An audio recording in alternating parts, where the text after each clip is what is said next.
Frontline Updates, where we delve deep into military strategies and updates from conflict zones. Today, we're discussing the progress of the ongoing special military operation as of March 31st, 2025. I'm your host, Sharifa Mohammed, MGT. I'm Colonel AUC Ogontoye, an infantry officer. Strategic significance and implications. The briefing underscores the ongoing intensity and scope of the Russian military operation in Ukraine. The detailed reporting on troop movements, tactical gains, and asset destruction points to a prolonged engagement strategy aiming to systematically weaken Ukrainian military capabilities. The extensive listing of destroyed equipment and personnel suggests an attempt to showcase operational success and dominance. Welcome to Frontline Updates, your trusted source for the latest developments on security and defense operations involving military forces. I'm your host, and today we have an exclusive interview with Colonel AUC Ogontoye, who will provide insights into the progress of the special military operation as of March 31st, 2025. Colonel Ogontoye, thank you for joining us. Thank you for having me. Let's get right into it. What's the status of the operation as of today, March 31st?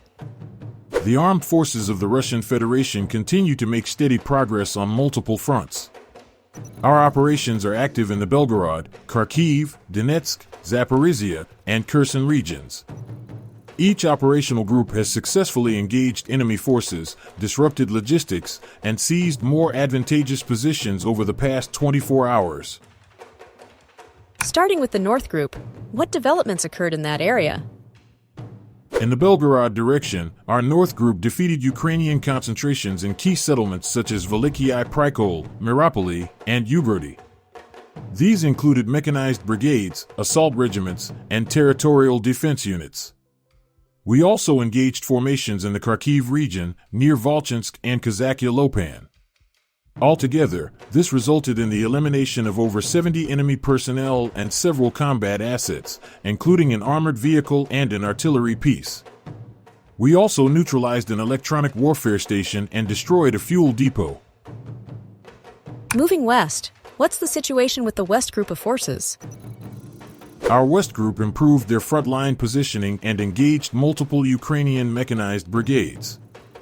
These operations took place around Kupiansk, Kamenka, and Vyreknia, among others. Enemy casualties exceeded 200 personnel. In addition, we destroyed an armored vehicle, several light transport pickups, and 6 field artillery guns, 3 of which were foreign supplied. We also eliminated 4 electronic warfare stations and neutralized 2 ammunition depots. What about the Southern Axis? We've heard the Southern Group has been particularly active. That's correct. The Southern Group has continued to improve its tactical situation and achieved significant gains. We successfully engaged and inflicted losses on Ukrainian mechanized and airmobile brigades, along with the so-called Azov Special Forces and National Police assault units. These confrontations occurred around Chasov Yar, Seversk, and Dylivka. In total, the enemy suffered roughly 275 losses in personnel. Among the destroyed equipment were American-made M113 armored vehicles, pickup trucks, and a counterbattery radar system. And the Center Group, have they made progress toward deeper objectives? Yes, the Center Group made substantial gains by occupying more advantageous lines and neutralizing a broad range of enemy formations, including assault, ranger, marine, and unmanned systems brigades. These operations were centered around Shevchenko, Krasnoarmysk, and Novosibirsk. Enemy personnel losses in this sector approached 420. We also eliminated tanks, armored vehicles, including those of French and American origin, as well as field artillery and mobile EW platforms. It sounds like the East Group also continued advancing. What happened there? Yes, the East Group advanced deeper into enemy-held territory, targeting and defeating Ukrainian tank, mechanized, mountain assault, and marine units. These engagements occurred near Novopil, Voskresenka, and Volnoy Pol. Over 160 enemy troops were taken out, along with multiple combat vehicles and a Polish-made Krab self-propelled artillery system. Let's turn now to the DNEPR group.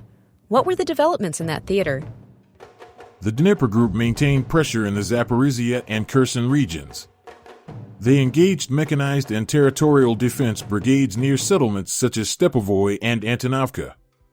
We estimate about 50 enemy personnel were eliminated in those actions. Our forces also destroyed an armored vehicle, logistical assets, an EW station, and both ammunition and fuel depots. A lot of that success seems supported by air and artillery. Can you give us an update on those efforts? Certainly. Our operational tactical aviation, missile troops, and unmanned aerial systems carried out strikes across 147 locations.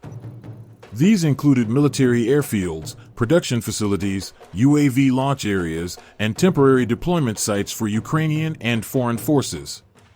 Additionally, our air defense systems intercepted 5 American-supplied JDAM bombs and over 150 unmanned aerial vehicles. That's a heavy operational tempo. What's the cumulative toll on Ukrainian forces so far? Since the beginning of the special military operation, we have destroyed over 660 aircraft, nearly 50,000 drones, 22,000 armored vehicles, and more than 23,000 artillery systems and mortars. We've also eliminated over 33,000 military transport vehicles. And finally, can you brief us on the situation in the Kursk region? Our forces have repelled a Ukrainian counterattack and continue to engage enemy formations. Ukrainian losses in the past 24 hours in this sector include over 190 personnel, multiple armored combat vehicles, artillery, UAV control points, and an ammunition depot. Notably, 2 enemy soldiers surrendered during the engagement. What about the large number of Ukrainian prisoners and the conclusions related to this? In a number of areas of the front, including the South Donetsk and Torets directions, the replacement of the regular personnel of the Ukrainian armed forces with fighters from the fresh mobilization is recorded. The majority of those captured are untrained servicemen mobilized between November 2024 and March 2025. Over the past 6 months, there has been virtually no capture of regular, motivated fighters who have been in service since 2022. This reflects structural changes in the composition of the Ukrainian army. Thus, the mass capture of those mobilized in 2024 to 2025 is not so much a sign of exhaustion as a signal of the Ukrainian armed forces' transition to a new cycle of combat operations, where meat is used to hold the front line and valuable resources are carefully preserved until the right moment. Colonel, thank you for providing such a detailed briefing on the current military situation.